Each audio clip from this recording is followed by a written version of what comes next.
St. Petersburg, Russia's second city.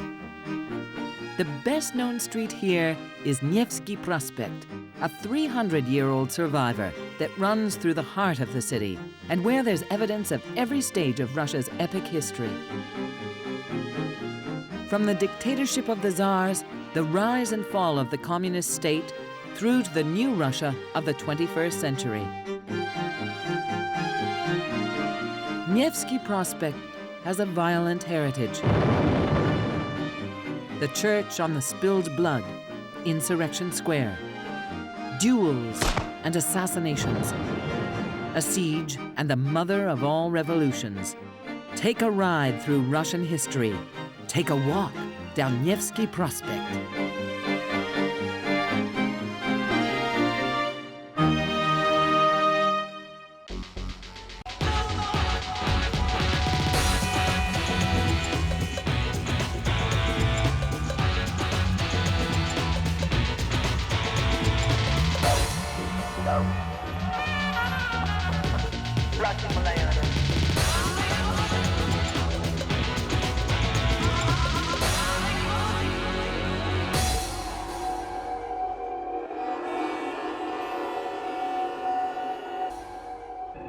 Nevsky Prospekt is more than 3 miles long. It runs down to the Neva River and the Admiralty building with its golden spire.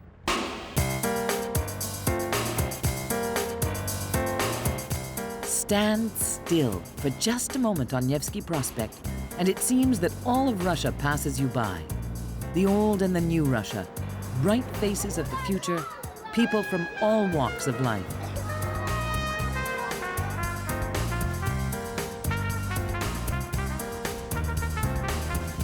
Nevsky Prospekt has always been a living, working street, the heartbeat of Russia's old capital city, St. Petersburg. Thousands of people live here, in apartments behind the shop fronts. Even more come here to work, to relax, to visit the sights, or simply to pass the time. Nevsky Prospekt runs from east to west, which means the even-numbered buildings are always in the sun, while those with the odd numbers are always in the shade. Nikolai Balashov has been taxiing passengers up and down Nevsky for years. He knows what draws people here. Well, Nevsky Prospekt is the face of our city. It has seen everything good and bad about our history. It's the center, the most beautiful part of the city. There's no way you would not bring visitors here. But there's another ingredient that provides Nevsky Prospekt with its unique atmosphere: water.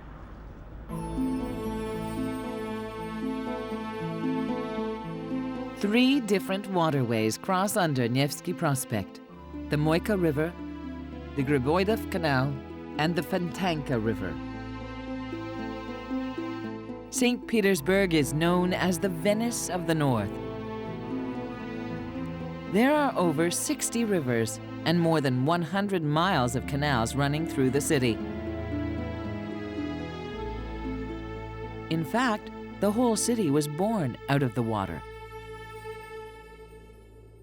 In 1703, Russian ruler Tsar Peter the Great decided to build his new capital city here, ignoring the fact that it's an unstable marsh and almost impossible to build on.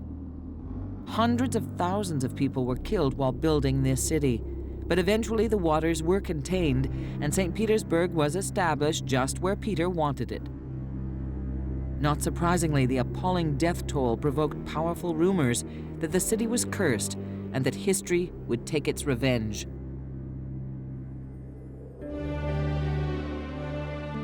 Nevsky Prospekt, named after the river Neva, grew to be the city's main street over the years. At the bottom of Nevsky, in the Admiralty Gardens, the man who decreed that there should be a city on this swamp is immortalized in bronze.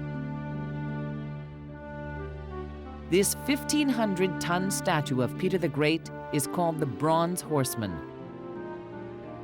The sculptor, Etienne Falconet, labored for 16 years chiseling the magnificent figure of man and horse, but he completely failed to create a likeness of Peter's face.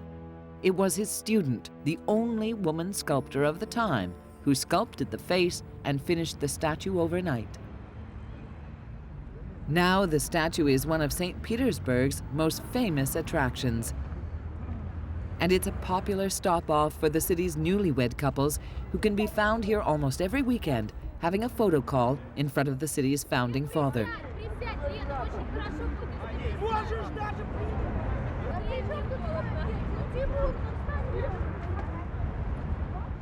Moving up Nevsky from the Bronze Horseman, the street crosses the Moika River, where another St. Petersburg hero got caught up in a story of pride and passion.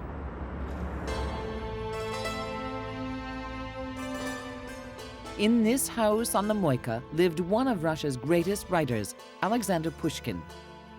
He wrote here in his study, surrounded by his collection of 4,000 books in 14 different languages.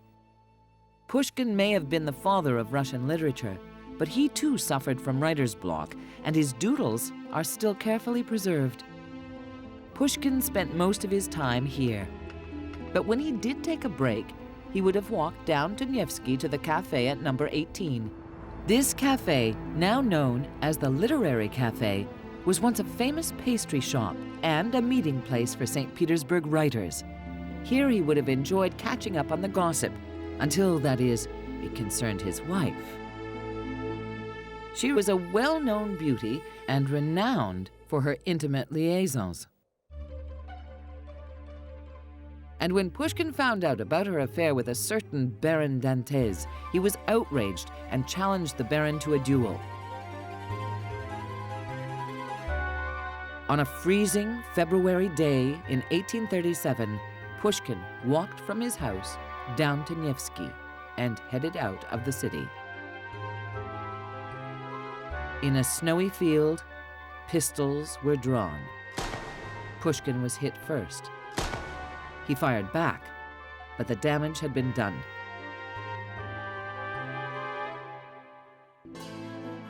Pushkin was brought back to his home off Nevsky, where he lay in agony, while doctors tried in vain to staunch his wounds. 3 days later, at 2:45, the father of Russian literature died. He was only 38.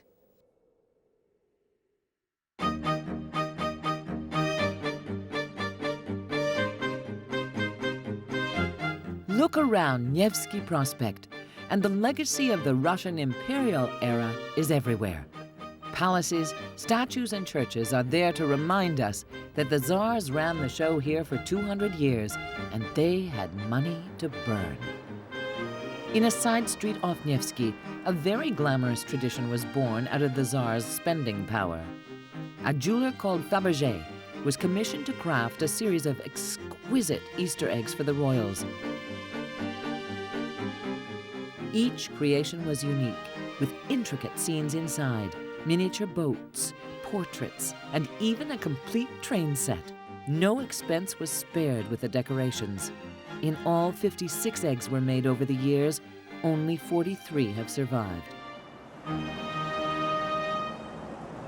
A sideways glance from Nevsky down the Griboidov Canal shows an ornate Russian church built in honor of a Tsar, Alexander II.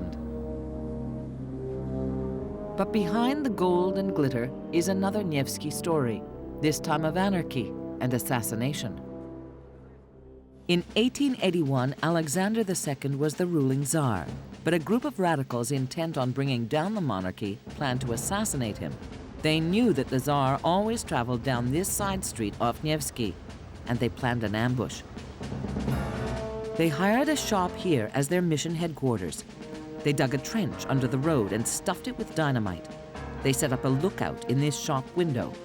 But on that fateful day, Alexander changed his route at the last minute and turned along the canal instead. The assassins' careful plan was abandoned, and they scrambled to catch up with him. They threw a grenade, blasting the Tsar's carriage. He struggled out, but a second bomb hit him. It was a fatal blast, and he died a few days later. They built the church on the exact spot where the assassins had struck. It's called the church on the spilled blood.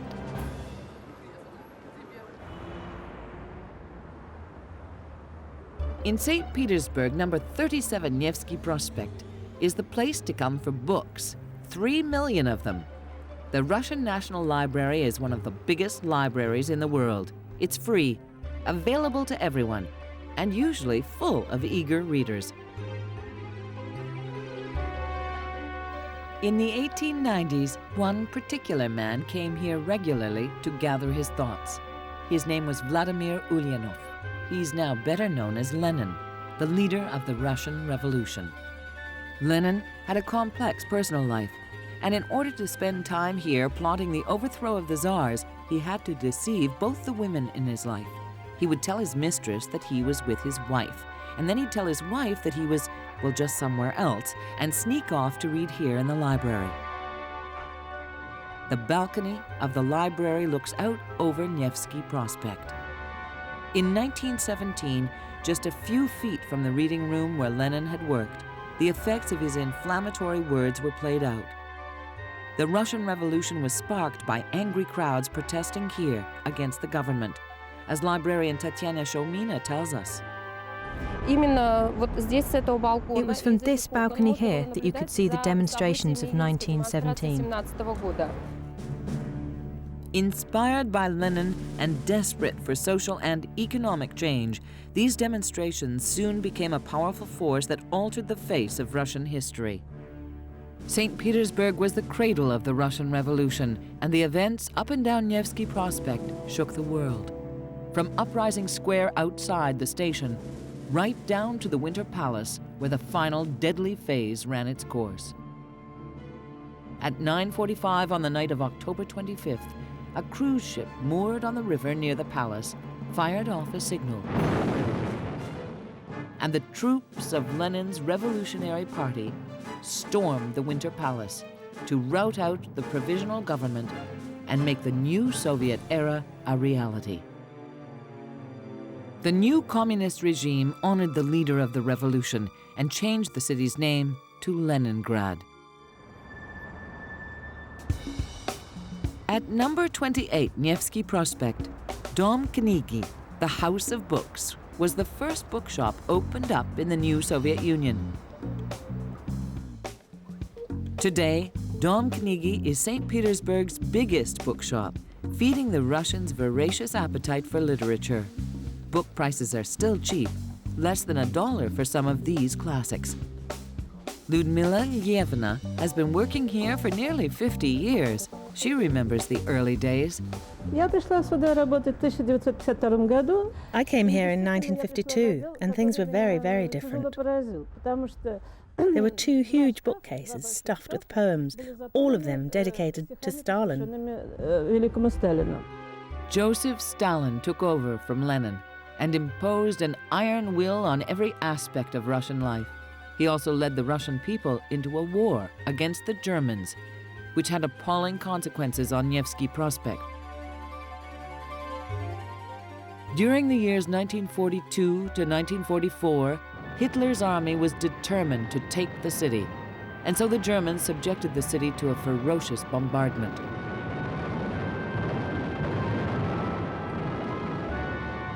Sofia Zinkiewicz was a schoolgirl during these desperate days. There's still a sign on the wall at number 14 Nevsky Prospekt to remind her. This sign says, "Comrades, during bombardment, this side of the street is most dangerous." This was a warning to us citizens, saying the bombs from the Germans flew over the building towards this side of the street. But when bombing didn't destroy the city, the Germans decided to starve it into submission. It was a long process. For 900 days, nearly 3 years, the city was surrounded and cut off from all supplies. Rations went down to just 1 slice of bread, 4 ounces, a day. People ate the cats, the dogs, the rats, and then nothing. Nevsky Prospekt changed from a busy, bustling street of people, shops, and theaters into a desolate wasteland.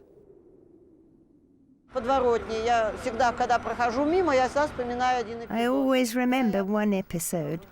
When I was in a queue here to get my small ration, I looked down this passageway and I saw 3 bodies. They had just starved to death, right here.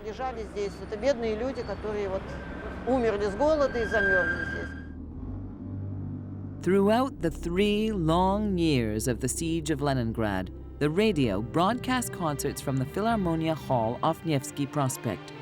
In August 1942, Shostakovich's Leningrad Symphony was first broadcast to the world as a sign of defiance, with the sound of bombing heard in the background.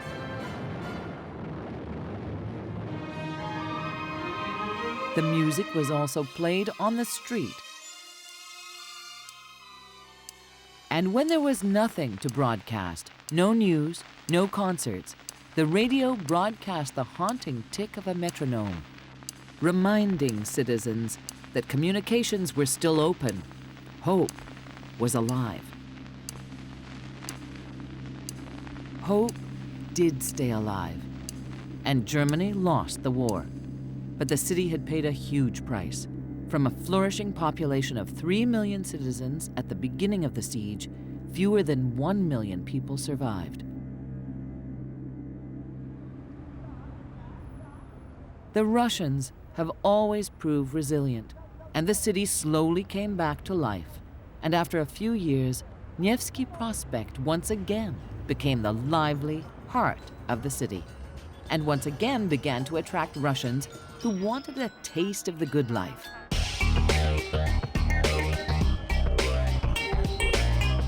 That taste includes ice cream. Russians just love it. The good people of St. Petersburg consume tons of the stuff every year, and it seems that most of it is sold here on Nevsky. Ice cream has never posed a big threat to the social order, but another Russian obsession certainly has. In the 1980s, vodka consumption and alcoholism was reaching epidemic proportions. In 1986, President Mikhail Gorbachev decided that alcohol was killing the nation, so he got tough on vodka. His restrictions almost emptied the shops and drove vodka production underground. Moonshine flourished. It was called samagon, and the illegal distribution was left up to the taxi drivers on Nevsky Prospekt. We even had code words. Who's got anything to read, guys? That would mean a client was looking for vodka. I've got a little book, we would reply. Then, no problem. 5-10 minutes, the guy had vodka in his pocket.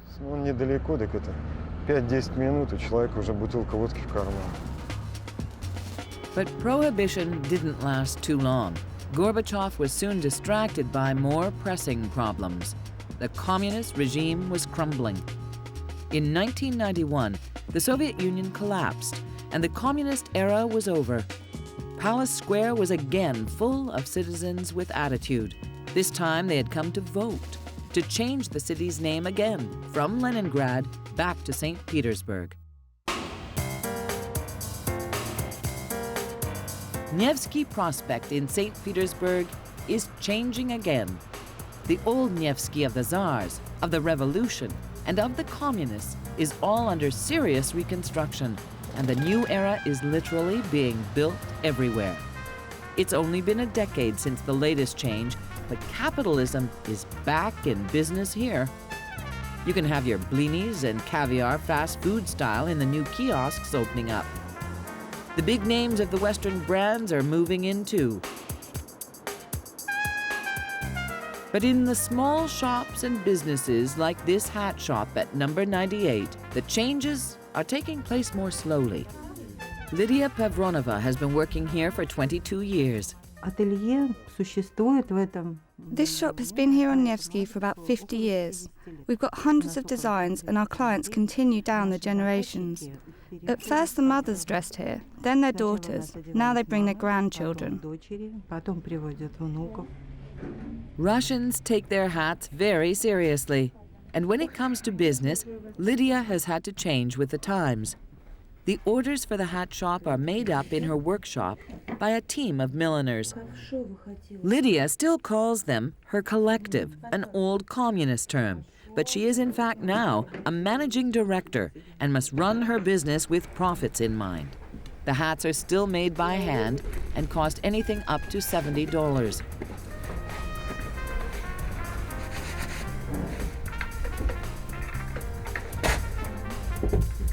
The production may be traditional, but the new free market economy is definitely hitting Nevsky Prospekt.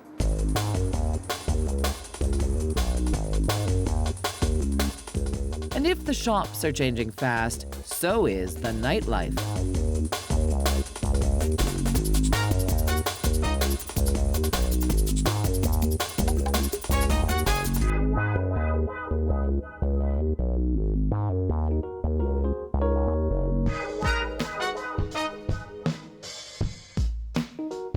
At number 7 Nevsky Prospekt, a new night spot called the Saigon is the place to see young Russia at play. Yulia Dmitrievna is the manager here. Even though we are on Nevsky itself, right in the center, our prices are not that high. Anybody can come here and have fun. They certainly can. There's the all-night internet cafe for surfing the web. There's a bar where you can buy a beer called Nevsky. The Saigon is named after an old underground club from the 1960s, where poets and musicians bent the rules and developed the sex and drugs and rock and roll culture on Nevsky. Those old days of forbidden pleasure seem a million miles from the clubbers who come here now.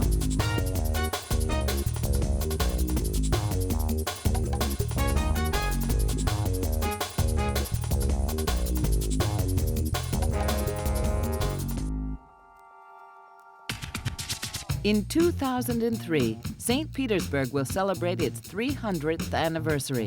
Nevsky Prospekt will be at the heart of those celebrations.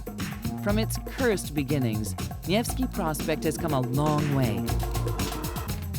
It's been a bumpy ride, but the stories of this street, with their drama of Russian history, make this one of the most fascinating streets anywhere in the world.